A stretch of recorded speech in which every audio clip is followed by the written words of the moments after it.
Saudi আত্মার মাগফিরাত কামনা করছেন।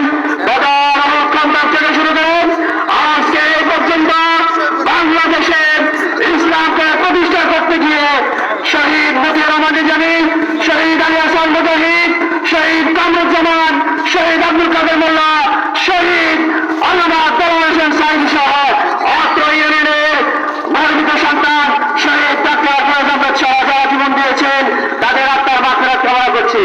আজকে সম্মেলন থেকে স্মরণ করছেন আমাদের সাবেক দায়িত্বশীল বৃন্দ জানাব কাইমুল ইসলাম সাহেব, মাজার ইসলাম সাহেব, যাদের গুটি গুটি পা ধরে গত 1.5 যুগ ধরে আজকের জামাতকে গঠিয়ে নিয়ে এসেছেন। সম্মানিত উপস্থিতি, বক্তব্য রাখবেন নেতৃবৃন্দ। আমাদের বক্তব্য রাখার কিছু নেই, তবে আমরা একটা কথা বলতে চাই।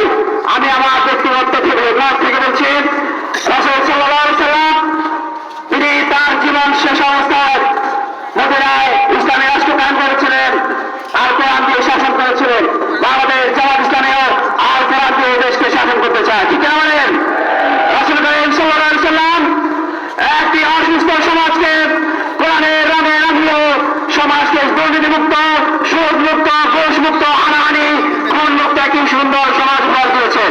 বাংলাদেশ জামাত ইসলামীও সেই কাজটি করার জন্য চেষ্টা করে যাচ্ছেন।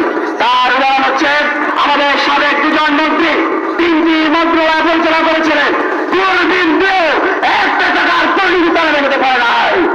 আমাদের অসংখ্য এমপি ছিলেন, অসংখ্য উপজেলা chairman, union chairman, vice chairman, member সহ ছিলেন, কারো বিরুদ্ধে